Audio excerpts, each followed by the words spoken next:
How unfortunate. A nurse's voice drifted through the sterile corridor of New York Presbyterian, soft as a whisper. She practically owns half of Manhattan, and yet her visitor list is empty. No family, no friends. The other nurse sighed quietly. All the money in the world can't buy her a kidney. Without a donor, she might not make it through the month. Those words floated down the hallway, slipped through the pale gray glow of fluorescent lights, and reached the ears of Edward Ned Ashford, a man hunched over on a hard plastic chair, hidden in a shadowed corner. His heart pounded, but not for the unknown woman in that private suite nearby. His whole world was just a few doors away, a small room where a 7-year-old world had woken up an hour ago, gasping and trembling. Poppy.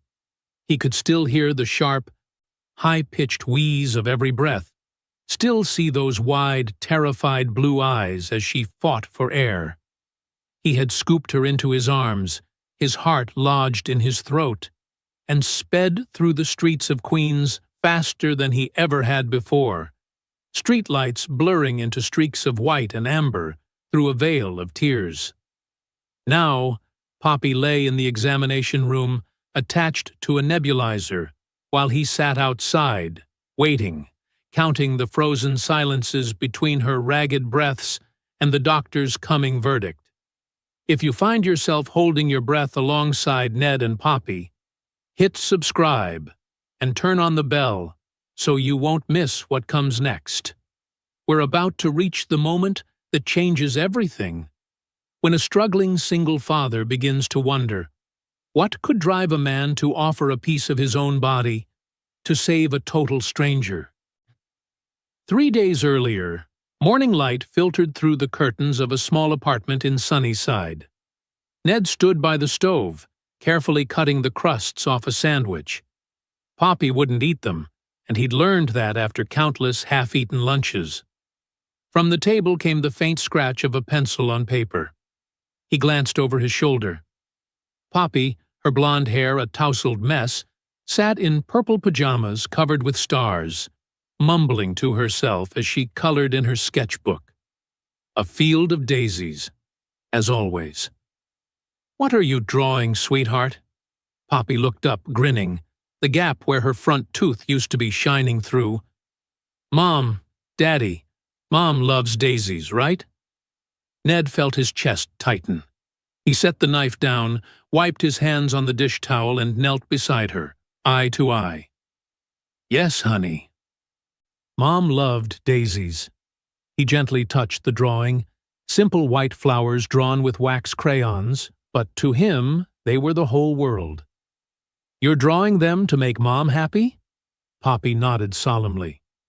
"So she knows I miss her." Ned kissed the top of her head, his throat tightening. "She knows, sweetheart. She always knows." Poppy bent back over her page, and Ned stood up, unconsciously brushing his fingers over his left wrist, where a small daisy tattoo had faded over 7 years.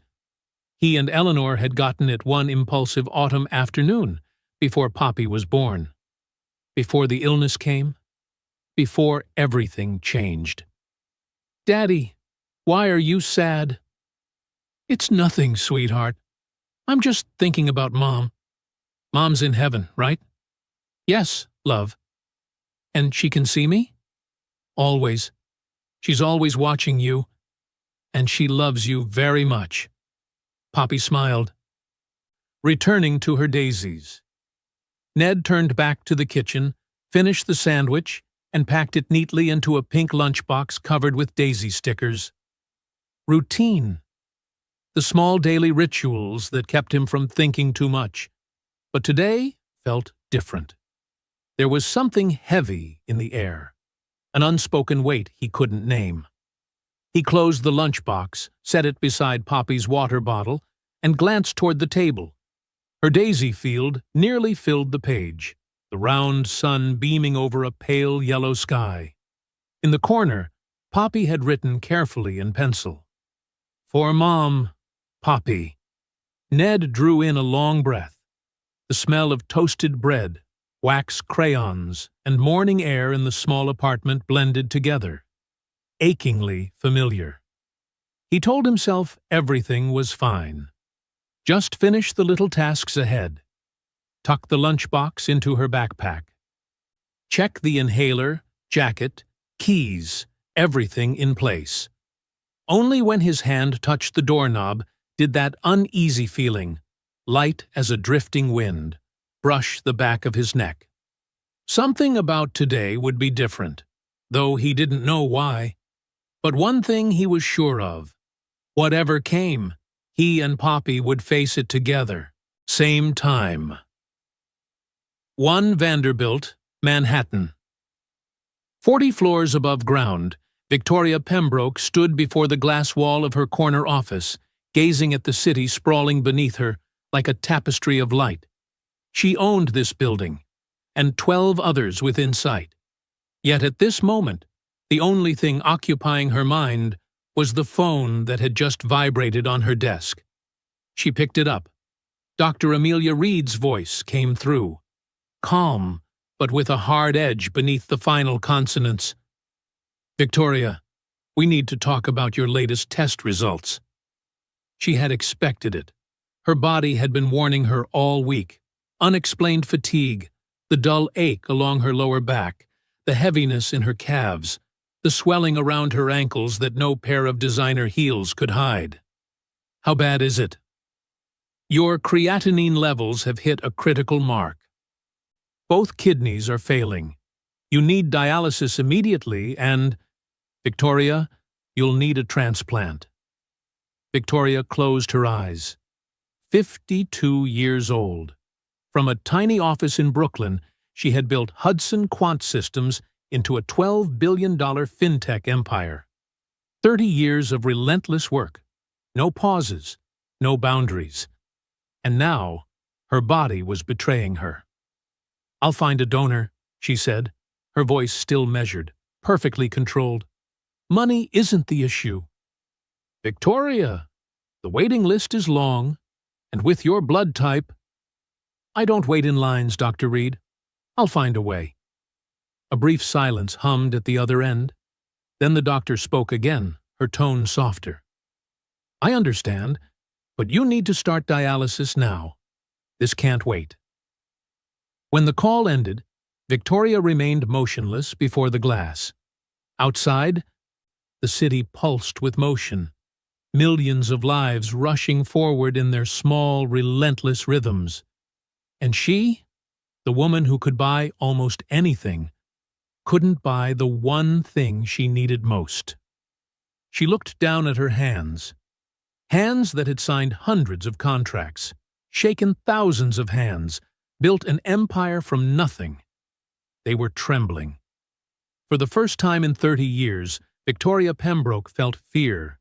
Not the fear of a failed deal or a ruthless competitor, but something raw, elemental. Time. The limits of a human body. She steadied herself by placing her fingertips on the edge of the desk, drawing a slow breath, gathering her composure as if collecting loose papers after a sudden gust of wind. Below her, Manhattan still blazed with light. Up here, a thin shadow had just sliced through her pride. And for the first time, she was forced to admit, there are battles money cannot win. Back to the present. New York Presbyterian, 2:00 a.m. Ned hadn't felt this kind of fear since the night Eleanor died. Poppy's asthma attack was the worst it had ever been. The emergency inhaler did nothing. She wheezed and sobbed, hiccuping for air, her fingernails pale from oxygen loss. In the ambulance, Ned held her tiny hand tight, whispering prayers he didn't even know he still remembered. Now, after 3 frantic hours and an IV dose of corticosteroids, Poppy was finally asleep. Her oxygen level was steady, her breathing even. But Dr. Amelia Reed, the same doctor who was also overseeing a patient upstairs on the 7th floor, had asked Ned to step into the hallway. "Mr. Ashford, I'll be honest with you," she began. This is Poppy's 5th hospitalization this year. Her asthma is worsening. Ned nodded, his throat dry. We're doing everything we can, but she needs a more stable environment. No stress, no allergens. She paused, choosing her words carefully.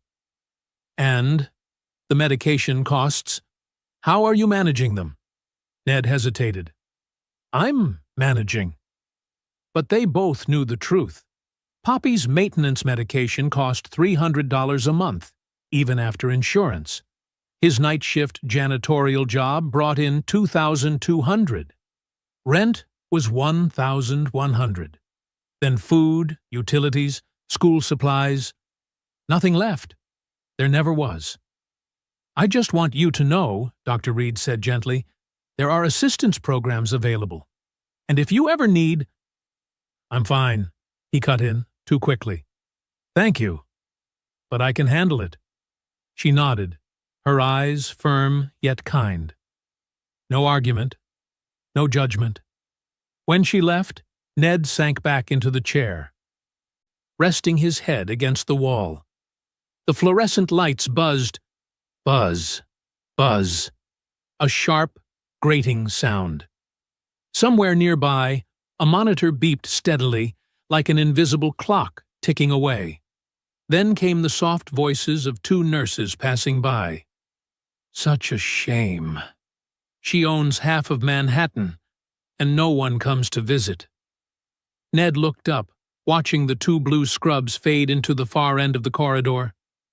If she doesn't get a donor, she won't make it through the month. He didn't know why those words struck him so deeply. Maybe it was exhaustion. Maybe it was the echo of fear still trembling in his chest. Or maybe it was because he remembered too vividly what it felt like to sit beside Eleanor's hospital bed, holding her hand in the dark, knowing he could do nothing. No one should have to face that alone. That was what Eleanor had told him in her final days, when she sat beside the bed of the woman in the next room, a woman with no family, and quietly held her hand. No one deserves to face death alone, Ned. Promise me that. He had promised. Back then, he hadn't understood what it truly meant. But now, sitting in this hallway, skin numb from the cold, he finally did. Ned stood up before he could talk himself out of it. His feet seemed to move on their own, carrying him toward the main nurse's station. The middle-aged nurse behind the desk, silver hair cropped short, kind eyes lit by the monitor's glow, looked up. "Can I help you, sir?" Ned cleared his throat. The words jammed somewhere between his chest and his mouth, as if something inside him resisted letting them go. I heard there's someone who needs a kidney transplant." Her expression softened, though her gaze turned a shade more cautious. "You mean the patient on the 7th floor?" Ned nodded. "I'd like to be tested, to see if I'm a match." A few heartbeats of silence passed. The nurse studied his face, as if searching for a hidden motive, a trick, an angle, anything that could explain the simple, impossible offer that had just left his lips. "Do you know the patient?" "No. You understand this is major surgery, right? There are real risks, and recovery takes time." "I understand." "And you still want to?" Ned thought of Poppy, sleeping in the room just 50 steps away. Of Dr. Reed's voice. The medication costs, how are you managing them? Of the stack of bills piled on the kitchen table, red numbers glaring up at him like silent accusations. Then he thought of Eleanor, the way she'd lain in this very hospital, in this same building, his hand gripping hers as he whispered, "Don't leave me alone." But she had left, and he had carried that helplessness in his hands ever since. No one deserved to go through that alone. "Yes," he said, his voice clearer than he expected. "I still want to." The nurse held his gaze for a long moment, then nodded slowly, like sealing a solemn agreement. "All right, Mr. Ashford, let's get you a form and draw some blood." When she turned away, Ned placed both hands on the counter to steady himself. His heart pounded like a drum. What had he just done? What had he just promised? But beneath the fear and doubt, something else was stirring. Something clean, certain. For the first time since Eleanor's death, Ned felt he was doing something that truly mattered. Something meaningful, not just for the stranger on the 7th floor, but for the part of himself that grief had long since buried in dust. 48 hours later, Ned stood at the sink in the tiny break room of Hudson Quant's basement, emptying a packet of instant coffee into a foam cup. His phone buzzed, an unknown number. Manhattan area code. He knew immediately who it was. "Mr. Ashford? This is Dr. Reed from New York Presbyterian." Ned set the cup down, his hand trembling slightly. "Yes, I'm here. We've received your preliminary test results." He closed his eyes. Behind the thin darkness of his eyelids appeared Poppy's face, her gap-toothed smile, the same blue eyes as Eleanor's. A thought flashed through him. What if something happens to me? "Mr. Ashford?" "Yes," he said, pulling himself back to the moment. "I'm still here." "The results?" Dr. Reed paused. In that silence, Ned felt the whole room tilt slightly. "This is an exact match. The compatibility level we're seeing, honestly, it's the best-case scenario. Better even than between siblings." Ned opened his eyes. The fluorescent light in the break room suddenly felt blinding. "What does that mean?" "It means, if you still wish to proceed, we can schedule surgery within 2 weeks. 2 weeks. 14 days until he would lie on an operating table and give part of his body to a total stranger." "Mr. Ashford, do you need time to think about it?" Ned looked toward the small high window, the only one in the basement. Outside, hurried feet crossed the Manhattan sidewalk, everyone moving toward something, somewhere, with purpose. "No," he said, his voice steadier than he expected. "I don't need time. Schedule the surgery." His shoulders dropped. His hand found the foam cup again. The cheap coffee smell rose. Sharp, ordinary, grounding. His heart was still racing, but something inside him had clicked into place, perfectly aligned. On the other end, Dr. Reed outlined the next steps, her voice firm and measured. Ned listened, nodded, memorizing every date, every form, every appointment. When the call ended, he stayed still for a moment, watching the thin stream of water run into the sink. Above him, the city kept rushing forward. Down here, in the basement, a decision had just changed the course of a life. Maybe 2. Victoria woke after her first dialysis session, feeling as though someone had drained every drop of blood from her body and pumped cement back in. Every muscle ached. Her mind was foggy, her mouth desert dry. Worse than the physical pain was the silence. The room was spacious, a VIP suite overlooking the East River, leather sofa, flat-screen TV, and utterly empty. No flowers, no cards, no one in the chair beside her bed. Her phone buzzed. Work emails. Always work. She swiped them away. For the first time in 30 years, she didn't care about market shifts or quarterly reports. Dr. Amelia Reed entered, the same professional smile on her face. Yet something new flickered in her eyes, a spark of real hope. "Victoria, I have good news." Victoria sat up too quickly, the world spinning. "We've found a donor." 3 words hit like a jolt of electricity. Victoria stared, speechless. "Who?" "A living donor. Anonymous. He came in voluntarily 3 days ago. We've just completed the cross-match." Victoria shook her head, as if she could shake off some misunderstanding. There's no such thing as anonymous.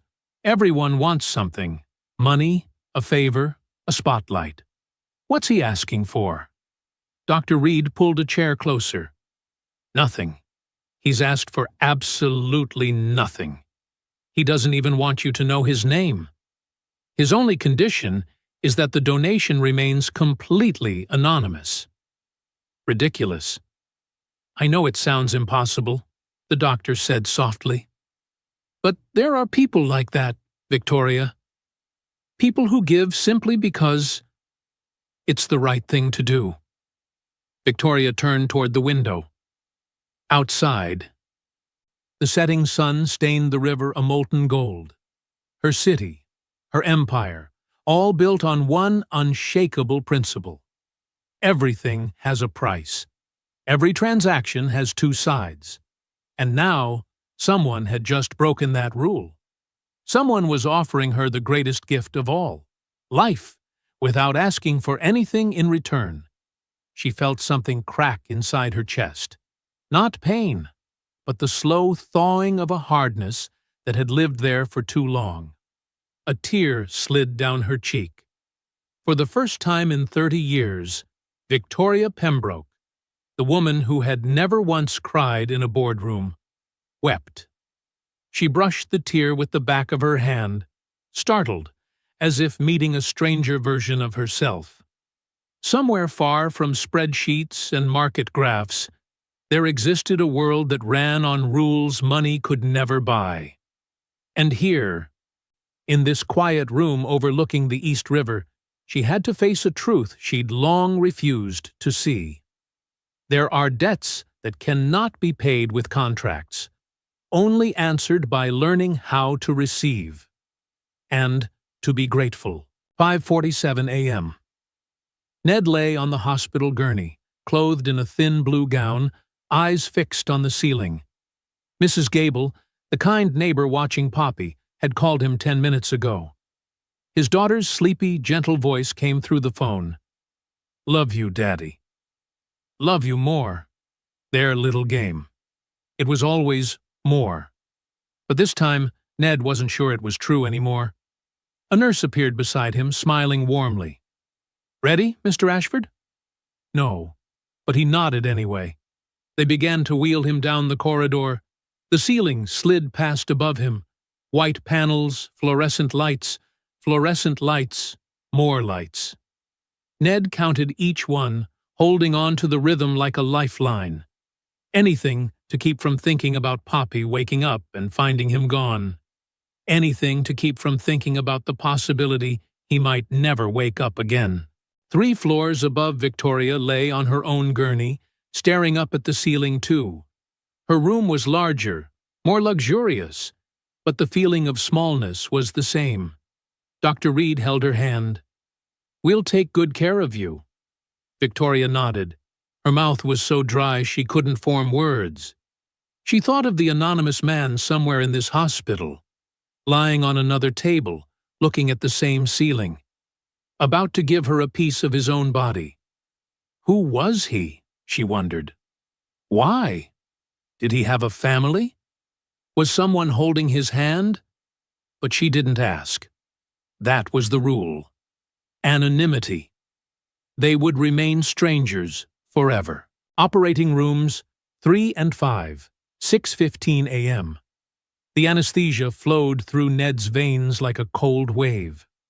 The world began to slide away, voices fading, lights stretching into streaks.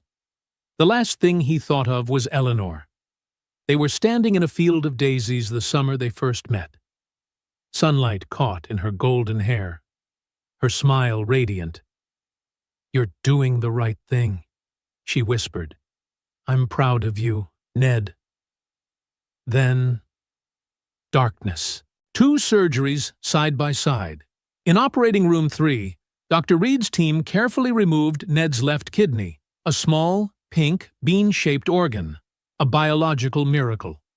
In operating room 5, another team prepared Victoria, clearing away what no longer worked, making room for life anew. 6:47 a.m. The kidney traveled down the hall in a sterile container. 7:03 a.m. It was placed inside Victoria's body. The vessels were connected. Blood began to flow. 7:11 a.m. The kidney flushed pink. It began to work. A new life, born from a quiet act of sacrifice. Ned woke up in pain. Not the kind of pain he'd known before. Not a headache, not a sore back. This was deeper, stranger, as if someone had opened a door inside his body and forgotten to close it. "Mr. Ashford?" A distant voice. Then a face came into focus. A young nurse with kind eyes. "The surgery went well. You did great." "Poppy," the word rasped out, dry and cracked. "Your daughter's fine. Mrs. Gable just called. Poppy's having breakfast and asking when you'll be home." Ned closed his eyes. A single hot tear rolled down his cheek. His little girl was waiting for him. 3 floors above Victoria woke to a completely different kind of silence. Not the hollow, lonely quiet of before, but a peaceful one, as if her body, for the first time in months, was breathing in rhythm again. She placed her hand on her abdomen, over the white bandage covering the incision. Beneath the skin, beneath the muscles and tissue, something new was there. A part of someone else. Alive. Working. Saving her. Who was he? The question whispered in her mind, not urgent, not loud, just soft and persistent. Who was he? And why would he do such a thing? That afternoon, Dr. Reed entered the room carrying good news. "Your body is accepting the kidney beautifully. Better than we hoped. How's the donor?" "He's doing well too, recovering nicely." A pause. Then, "I want to know who he is." Dr. Reed shook her head gently. "Victoria, you know I can't—" "I know the policy, but—" She stopped, searching for words. "I owe him. Not just my life. I owe him gratitude, acknowledgement, something. The best gift you can give him," the doctor said softly, "is respecting his wish for privacy." But the answer did not soothe Victoria. She had spent 30 years building an empire on information, knowing who was who, what they wanted, how the pieces fit together until the whole picture made sense. And now, the most crucial piece of her life was an absolute mystery. That, she decided, was unacceptable. 3 days after being discharged, Victoria sat in her penthouse office on the Upper East Side and dialed a number she had once sworn she'd never call again. Rupert Hale answered on the first ring. "Ms. Pembroke." His voice was deep, smooth, professional. "It's been a while. I need you to find someone." A brief pause. On the other end came the faint, rhythmic tapping of keys. "Who?" "I don't know his name, or his face, but he was at New York Presbyterian from the 18th to the 24th of last month. He donated a kidney. Blood type O negative. Male, probably between 25 and 40. "That's vague." "It's all I have." A thin sigh drifted through the line. "Ms. Pembroke, the hospital has strict confidentiality protocols for anonymous donors." "There's a reason for that." "I know. And you still want me to break them?" Victoria turned toward the glass wall. The city sprawled beneath her. Millions of lights scattered against the dark. Each light, a life. Each life, a story. One of them belonged to him, the man who had saved her. "He gave me my life," she said softly. "I just want to know his name. I need to know why." "Why does it matter so much?" "Because—" her voice faltered, tightening in her throat. "Because for the first time in my life, someone gave me something I couldn't buy, couldn't earn, couldn't measure. And I don't know what to do with that." A heavy silence followed. Then Rupert said, "I'll see what I can do." "Thank you, Rupert." "But, Ms. Pembroke." He paused for a beat. "If I find him, be prepared." You might not like the answer. What do you mean? I mean, maybe he wanted to stay anonymous for a reason. And once you learn that reason, you might wish you'd never gone looking. 10 days after the surgery, Ned returned to Hudson Quant. He'd told Mr. Delaney it was a slipped disc, a minor procedure, nothing serious. But as he pushed the heavy janitorial cart down the 42nd floor hallway, cold sweat trickled down his spine. The incision along his side burned, tugging with every movement, as if the stitches were on fire. He stopped, leaned against the wall, and drew in a slow, deliberate breath. "You all right, Ned?" He looked up. Mr. Delaney stood nearby, concern etched across his face. "Yes, sir," Ned said quickly. "Just a little tired." "You sure you're ready to be back? You still look—" "I'm fine," Ned cut in, his tone firm. "I need this shift." It was true. He'd already lost 10 days' pay. Poppy's hospital bill was still waiting. Her next week's medication wasn't going to buy itself. He had no choice but to come back. "All right," Mr. Delaney said slowly, "but if you need to leave early—" "I'm fine," Ned repeated. When the manager finally walked away, Ned closed his eyes, counted to 10, and pushed the cart onward. Every step was a negotiation with pain. Every time he bent to empty a bin, it was a battle of willpower. But he needed the job. He needed the paycheck. So he gritted his teeth and kept moving. 2 a.m. 52nd floor, executive level. Ned was mopping the reception area when the elevator doors slid open. Instinctively, he stepped back into the shadows, a habit ingrained after 6 months on the night shift. People in his line of work weren't meant to be seen. They were the invisible ones. But this time, he couldn't help looking. A woman stepped out, tall, slender, wrapped in a cream-colored cashmere coat. Her silver-streaked hair was tied neatly back. She moved with quiet confidence, though something about her was different. Lighter, slower, like someone emerging from a storm. Victoria Pembroke. Ned recognized her instantly. Everyone in the building did. Her portrait hung in the lobby. Her name appeared on every memo. But he'd never seen her in person. Until now. And she was walking straight toward him. Or rather, toward the section of floor he was cleaning. Ned lowered his head, moving the mop faster, silently praying she'd pass without noticing. But she stopped. "Working this late?" Her voice wasn't as cold as he'd imagined. It was soft, almost curious. "Yes, ma'am," he said without looking up. "This building looks spotless. Thank you for your work." "You're welcome, ma'am." A pause. He could feel her gaze lingering, assessing, thoughtful. "What's your name?" His heartbeat quickened. Every syllable seemed heavy. "Edward, ma'am. But everyone calls me Ned." "Ned," she repeated, testing the sound of it. "Good evening, Ned." Then she turned and disappeared through the door to her private office.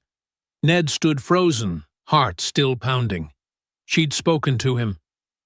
Victoria Pembroke, the woman who might now be living with his kidney inside her, had just asked his name, and he had answered. 2 weeks after their brief midnight encounter in the hallway, Rupert Hale called Victoria at 11 p.m. "Ms. Pembroke, forgive the late call, but I thought you'd want to hear this right away." Victoria set her book down and straightened on the sofa, her pulse quickening. "You've found him?" "I believe so. Male, O negative blood type. Medical leave matching the time frame. I cross-checked staff records from every company within a 5-mile radius of the hospital." Victoria rose, walking toward the window. Outside, Manhattan shimmered like an upside-down sky of stars. "What's his name?" "Edward Ashford, 34. Goes by Ned." "Ned," she repeated softly, tasting the name as if testing its weight. Where does he work? A short pause. Then Rupert said, In your own building, Ms. Pembroke. Hudson Quant. He's on the night cleaning crew, responsible for everything from the basement to the 60th floor. The air in the room seemed to thin. He works for me? Has for 6 months. Requested medical leave on the 18th of last month, citing a scheduled minor procedure. Returned on the 28th. Exactly 10 days. The standard recovery window for a living kidney donor. Victoria leaned her forehead against the cold glass. The man who had saved her life. He was here, inside her tower. Perhaps right now, quietly mopping a floor somewhere below. Anything else? Rupert hesitated. He's a widower. His wife passed 3 years ago from ovarian cancer. Name was Eleanor Clark. Died at New York Presbyterian after 7 months of treatment. The same hospital. Yes. Victoria closed her eyes. Now she understood. Not with logic, but with something far deeper. He had once sat beside a hospital bed, holding the hand of the woman he loved, watching her fade, helpless, alone. And when he heard of another woman facing the same fate, he couldn't let it happen again. Does he have children? She asked, her voice tight. A daughter, Poppy, 7 years old, severe chronic asthma, multiple hospitalizations this year. Poppy. There's one more thing, Ms. Pembroke. Victoria waited. A pre-op nurse recalled that, while waiting for the doctor, the donor had doodled something on his consent form. She was curious and took a quick look. It was a flower.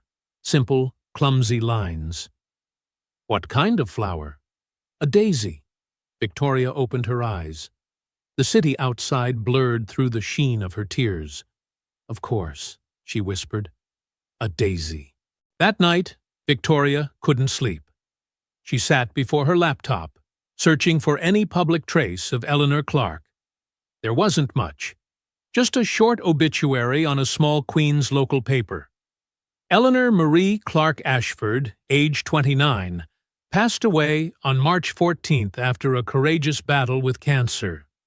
Remembered for her radiant smile, her love of daisies, and her devotion to her family. Survived by her husband Edward and daughter Poppy, age 4. 4 years old. Poppy had only been 4 when her mother died. Victoria found a few photographs on old, inactive social media accounts.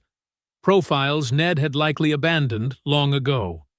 One wedding photo, a younger Ned smiling brightly beside a beautiful blonde woman in a white dress. Both of them holding a bouquet of daisies. One family photo, Ned cradling Eleanor and a tiny baby. Sunlight spilling over their hair in a field of flowers. And the last one, Eleanor in a hospital room, frail and bald from chemotherapy, yet still smiling. On the bedside table lay a single daisy. Victoria stared at that face, the woman she'd never met, for a long, long time, and something within her shifted. Eleanor knew what it felt like to lie still in that sterile room, afraid, alone, wondering whether she'd live to see her child grow up. And Victoria, she had just lain in those same rooms, felt that same fear. But there was one difference. Eleanor had Ned beside her, holding her hand, whispering to her, fighting alongside her. Victoria had no one. Until Ned, the man who had lost Eleanor, decided that no one else should face that fear alone. Victoria closed the laptop and placed her hand over her chest. Beneath her fingertips, her heartbeat was steady. Each beat powered by a kidney that once belonged to a man who had loved Eleanor so deeply that 3 years after losing her, the pain within him still burned bright enough to move him to an act of extraordinary grace. How could she ever thank him for that? How could she possibly repay a gift born out of love and loss? She didn't know. But she knew one thing. She had to find a way. For the next 3 nights, Victoria did something she had never done before. She came to the office at midnight and quietly watched Ned work. Not to confront him, not to speak, just to understand. Night 1. She found him on the 33rd floor, carefully wiping the glass panels. His movements were slow, deliberate. Each one looked like it hurt. Every few minutes, he would stop, press a hand to his left side, take a deep breath, then continue. He was still in pain. Because of her. Victoria stood in the shadows, watching him work in silence. A small, invisible job, done with quiet devotion. No one saw him. No one thanked him. But in the morning, when the building's doors opened, the floors would shine, the windows would gleam, the bins would be empty. The invisible labor of an invisible man. Night 2. She found him in the basement break room at 3 a.m. He sat alone, eating a sandwich wrapped in plastic. Next to him, taped neatly inside his locker door, was a drawing. Poppy's drawing. A field of daisies, with 3 flowers standing taller than the rest. Victoria understood. 1 for Eleanor. 1 for Poppy. 1 for him. He sat there, looking at the drawing as he chewed slowly. A tired but peaceful face. This was his meal. Alone, in the middle of the night. In the middle of his shift. Victoria thought of her own dinners. 5-star restaurants, expensive wine, empty conversation. And suddenly, she envied him. Envied the simplicity of this moment. A man, a sandwich, and his daughter's drawing. Night 3. She heard him on the phone. He stood by the small window, the only one that let in a trace of the city's night light. His voice was low and warm. "Poppy, sweetheart, I know you're scared, but remember what Daddy told you? When you can't breathe, you imagine Mommy's right beside you. She's holding your hand." A pause. He listened. "No, honey, she's not far away. She's always here, in your heart. And Daddy is too. I'm always here." Another pause. "How much do you love Daddy?" A soft chuckle. "Wow, that much? Well, Daddy loves you twice as much." A tiny giggle came through the line. "Okay, now you need to sleep. Mrs. Gable's waiting. Daddy'll be home at 7 to make breakfast. How about daisy pancakes, deal?" When he hung up, he stayed there for a long time, looking out the window into the night. The light from below traced the lines of his face, weary, anxious, yet illuminated by something unbreakable. Love, pure, unguarded, unconditional love for his little girl. And in that moment, Victoria understood. Ned hadn't given her his kidney despite having so little love left in him. He had given it because he had so much love inside him, he could still give it away, even when he had almost nothing else. The following weekend, Bryant Park, Community Health Fair.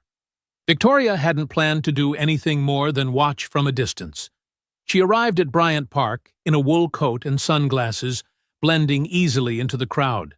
Hudson Quant was one of the main sponsors, but she had sent the PR team to represent the company in her place. She only wanted to see them, Ned and Poppy, in the daylight, in the rhythm of their ordinary life. She found them near the duck pond.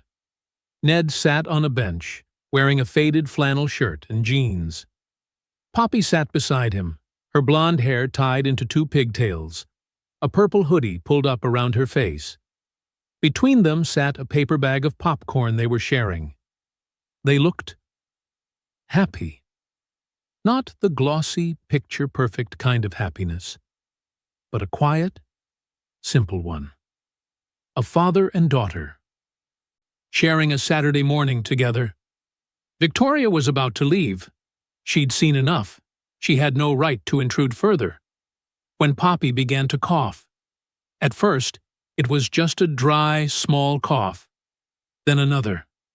Then another. Ned was alert immediately, his hand on her back. Poppy's coughs came faster, sharper, her breaths turning shallow. He lifted her onto his lap and pulled the inhaler from his backpack. "Okay, Poppy Flower. Slow breaths, sweetheart. Daddy's here." But her wheezing only worsened. Her face flushed, then paled. Her wide blue eyes were filled with panic. People nearby stopped. Someone asked, "Do you need an ambulance?" Victoria didn't think. Her body simply moved. 30 years of conditioning in crisis mode. She rushed forward and knelt beside them, level with Poppy's eyes. "Hey there," she said, calm but warm. "It's me. Victoria, do you remember me?" Poppy looked up at her through tears and nodded faintly. "Good girl. Now, I'm going to help you, but you have to trust me, all right?" Another nod.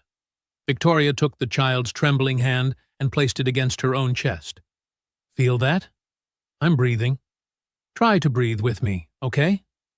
She inhaled slowly, exaggerated, steady, and exhaled. In and out. That's it. Just like that. Ned timed it perfectly, pressing the inhaler as Poppy inhaled. Once, twice. Victoria kept breathing with her, never breaking eye contact, her hand still wrapped around the girl's small fingers. Gradually, almost imperceptibly, Poppy's breathing began to steady. 5 minutes later, the attack had passed. Poppy slumped against Ned's chest, exhausted, but breathing normally again. Victoria sat back on the edge of the bench, her legs trembling too much to stand. "Thank you," Ned whispered, voice breaking. I don't know what I'd have done if you weren't here." Victoria looked at him, truly looked at him in the morning light. Lines of fatigue etched around his eyes, a hint of gray at his temples. Rough hands, calloused from hard work. But his eyes, deep, warm brown, overflowed with love as they rested on his daughter. This was the man who had saved her life. Poppy looked up at Victoria. "Miss Victoria, you said you used to have asthma too, right?" Victoria nodded, a small, necessary lie. "Yes, sweetheart." "Do you still have it?" "No, I got better." "How did you get better?" Victoria glanced at Ned, then back at Poppy. "Someone helped me. Someone very kind." Poppy smiled, small and pure. "Like my daddy?" Victoria's throat tightened. "Yes." "Darling," she whispered. "Just like your daddy." That night, Victoria sat in her home office, opened her laptop, and began typing a list. Not of what she wanted to give Ned, but of what he needed. Then she called Rupert Hale. "Rupert, I need you to handle something. This must be completely discreet. No traceable connection to me." "I'm listening." "Edward Ashford has a daughter with severe asthma. The medical costs are draining his income. I want you to establish an anonymous fund." "A family fund?" "No. Broader. A scholarship and medical assistance program for children of Hudson Quant employees. Structure it so that Poppy Ashford automatically qualifies, but include at least 10 other families. I don't want him to think this is charity directed at him." "Smart. How much are we talking?" $5 million to start, spread over 5 years. "And Rupert?" "Yes?" "Make sure I'm not the approving authority. Use the board. I don't ever want to see his name on any paperwork." A pause. Then Rupert said slowly, "You're protecting him from feeling indebted to you." "I'm repaying a debt that can't be repaid," she answered quietly, "by making sure he never knows it existed." 3 days later, a letter arrived at Ned's address in Sunnyside. "Dear Mr. Edward Ashford, we are pleased to inform you that your daughter, Poppy Ashford, has been selected as a recipient of the Hudson Quant Health and Education Scholarship. This program was established to support employees' families whose children face ongoing medical challenges. The scholarship includes full coverage of asthma-related medications and medical equipment, supplemental health insurance for emergencies, an annual educational grant. The scholarship takes effect immediately and will continue until Poppy reaches the age of 18. Victoria never saw Ned's reaction when he opened that letter, but she could imagine it, and that, she decided, was enough. But Victoria wasn't the only one keeping an eye on Ned.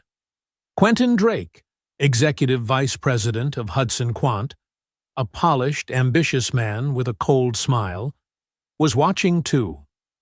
He had noticed the changes in her, how she wandered the building late at night, how she started asking questions about employees far below her pay grade, how she vetoed his cost-cutting proposal to protect the workers. That wasn't the Victoria he knew, not the woman who had built an empire through ruthless precision and unshakable logic. So Quentin began to investigate. It didn't take long to find a trail. Victoria's discharge date from New York Presbyterian matched that of a janitor named Edward Ashford. Both had taken medical leave at the same time. Quentin didn't know about the kidney. That information was locked down tight. But he knew enough to weave a different, far more scandalous narrative: a relationship. An inappropriate connection between a recovering CEO and a low-level employee who had taken advantage of her vulnerability. He could already see the headlines.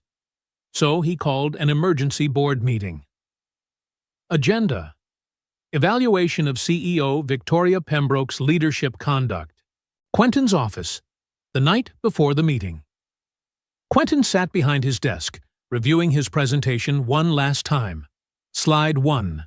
Recent irregular behavior. Slide 2.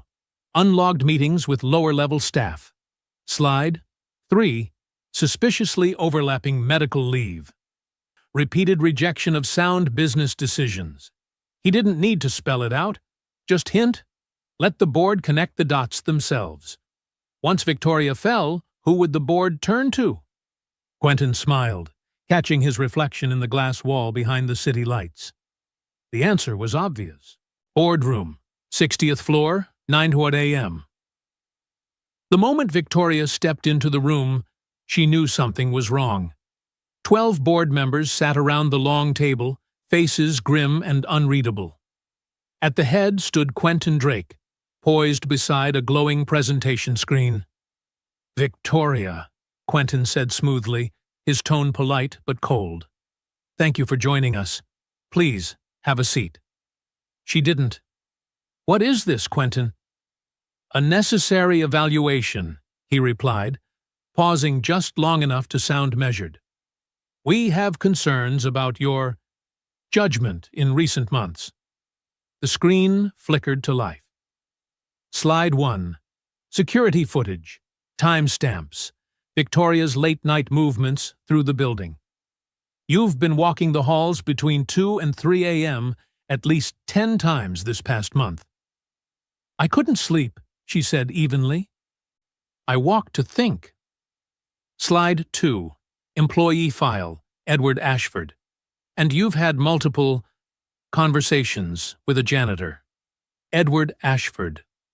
Victoria felt the blood drain from her face. "And even more curious," Quentin continued, voice tightening with smug control, "Mr. Ashford took medical leave at the exact same time you did. Same dates. Same hospital." He let the implication hang in the air, just long enough for the board to draw their own conclusions.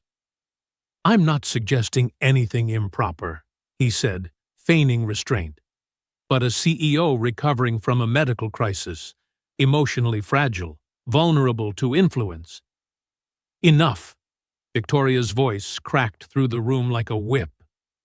She strode forward, placing both hands flat on the polished oak table. "You want the truth? Here it is." She looked each board member in the eye. 2 months ago, I was dying. Both kidneys failing. No donor available. My doctors told me I had weeks to live. The room went still. And then something miraculous happened. A stranger, someone who didn't know me, didn't want anything from me, volunteered to give me one of his kidneys. She turned to Quentin. That man was Edward Ashford, the janitor you're trying to turn into a scandal. Quentin's face blanched. I didn't know. Of course you didn't, Victoria said icily, because you weren't interested in truth. You were interested in power. You saw an opportunity to strike, and you took it. She turned back to the board. You want to know why I spoke to him?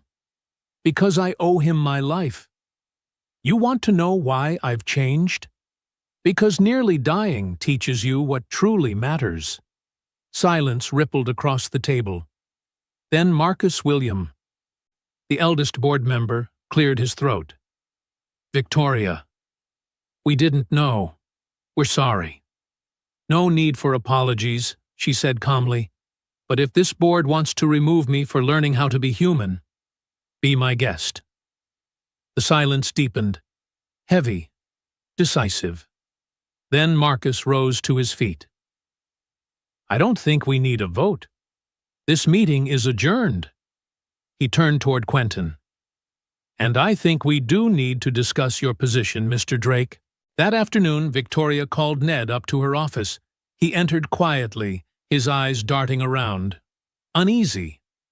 It was his first time standing here in daylight, not holding a mop or a cleaning cart. Mr. Ashford, Victoria said formally, please, have a seat. Ned sat on the edge of the chair, hands folded neatly on his lap. Did I do something wrong, ma'am? Victoria walked toward the glass wall, her back to him. Beyond the pane, the city stretched endlessly, a city she now saw with different eyes. You saved my life, she said softly. Silence filled the room like a held breath. Ma'am? She turned. Her eyes were red but steady. I know, Ned. I know you were the one who donated your kidney to me. The color drained from his face. He stood abruptly, taking a step back as if caught doing something forbidden. I didn't. Don't deny it, she interrupted, not sharply, but with calm certainty. I have the records, and I need you to know. She stepped closer. I need you to know that I can never thank you enough. Not with money, not with a promotion, not with anything. Ned shook his head, tears welling. I never wanted thanks. I couldn't let someone die alone. Not after I'd already... After you lost your wife, Victoria finished gently. He nodded, wordless. They stood in stillness, two strangers bound by the quiet weight of grace. You gave me a second chance, Victoria whispered, to do better, to be better. She placed her hand over her chest, feeling the steady rhythm beneath. Every beat of this heart, she said, voice trembling, is because of you. Bryant Park. A warm spring afternoon. Poppy darted across the grass, butterfly-shaped kite soaring behind her, laughter spilling through the park like sunlight in motion. Ned sat on a bench, eyes following her every step, his face softened by a quiet, contented joy. Victoria sat beside him, watching too, a small paper bag resting in her lap. She looks so much stronger now, she said softly. Ned nodded. The new medication works wonders, and that specialist the scholarship program connected us with. He's incredible. For the first time, we have an actual plan, not just emergency visits. I'm glad to hear that, Victoria replied sincerely. A comfortable silence stretched between them. Then Ned asked, What about you? How's the company? Better than I expected, she said with a faint smile. Turns out, when you actually care about your employees, they tend to work harder. Ned chuckled. Who would have thought? Victoria smiled too. Then her expression turned serious. I have something to show you. She opened the paper bag and pulled out a slim folder. What's this? A proposal. I want to expand the scholarship program, not just for Hudson Quant, but for the entire city. A foundation to help families struggling with medical and educational expenses. Ned flipped through the pages, eyes widening. This is huge. Victoria nodded. 20 million to start. 50 over the next 5 years. He looked up. Why are you showing this to me? Because I want to name it the Eleanor Clark Memorial Foundation. Ned froze, gripping the papers, his hands trembling. You can't.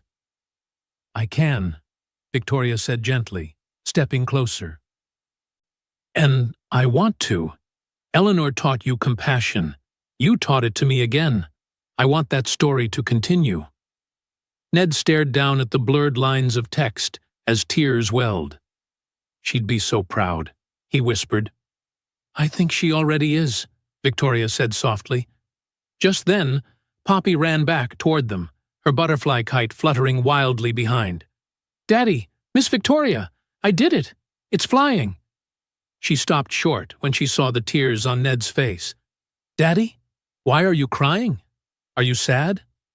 Ned knelt, pulling her into his arms. No, sweetheart, I'm happy. These are happy tears. Poppy turned to Victoria, curious. Did you make Daddy happy? Victoria crouched to meet her gaze. I think your daddy made me happy, actually. Poppy tilted her head, thoughtful. Do you like daisies, Miss Victoria? Victoria smiled, the kind of smile that trembles at the edges. Yes, sweetheart, I love daisies. Me too, 'cause my mommy loved them. She's in heaven, but she still sends daisies down to me. Victoria looked at Ned, then back at Poppy. You know what? I think you're right. 1 year later, the Eleanor Clark Memorial Foundation opened its first community center in Queens, not far from Ned and Poppy's apartment. It wasn't grand or gilded, but sunlight filled every corner. Hope did too. Victoria stood before a small crowd. Not CEOs or investors, but neighborhood families, the people this foundation was built to serve. Today, she began, we celebrate a woman I never met, but who changed my life. Her eyes drifted toward the front row, where Ned sat with Poppy beside him. Eleanor Clark taught her husband, and through him taught me, that kindness isn't a single act.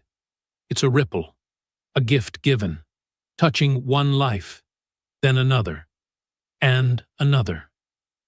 Behind her, a photo of Eleanor smiled from the wall, radiant, young, holding a bouquet of daisies.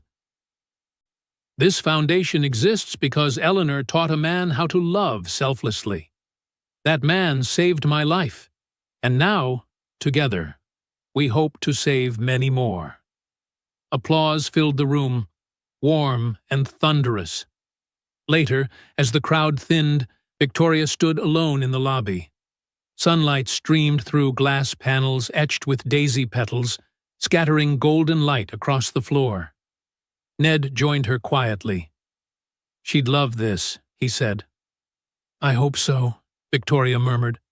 They stood side by side watching the light dance. Victoria, Ned said after a while, I never asked. Do you regret it? Finding me? She turned to him, surprised. Why would I? Because I wanted to stay anonymous, and you broke that. Victoria thought for a long moment. Then she said softly, I don't regret finding you, but if I could do it again, I'd honor your choice.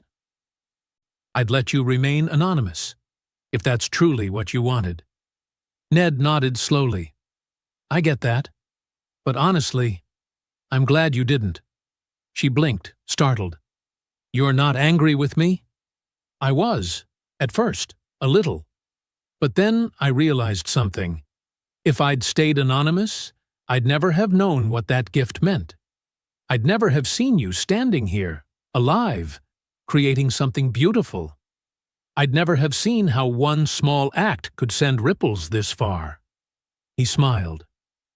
So, thank you for finding me and for not letting me disappear into the dark. Victoria's throat tightened. Thank you for giving me the chance to become someone better. They stood there, two people from different worlds, joined by one selfless act that had saved them both. Not romance, not blood. Something deeper. Two souls who had met at their darkest hour, and both chose the light. There are stories about romantic love. There are stories about family. And there are stories about heroes who saved the world. But this is a different kind of story. A story about two strangers from two worlds that were never meant to cross, connected by a simple act of kindness. About a man who didn't have much, but still gave everything he could. About a woman who had everything, but finally realized that true wealth can't be bought. And about a little girl, the one with the daisies, who became the bridge between two hearts. They are proof that kindness still exists, that one person can still make a difference, that giving doesn't make us poorer, it makes us richer. And sometimes, the greatest gift we can ever receive is simply the chance to give. If this story touched you, even just a little, hit like so the algorithm knows we still believe in kindness. Tap subscribe and the notification bell so you won't miss the next journey. I'd love to hear your thoughts. What moment of giving once changed you? Share it in the comments below. Your story might become the inspiration for the next video. And if you think someone needs to hear this story, please share it with them. Thank you for spending your time here. See you again in the next story.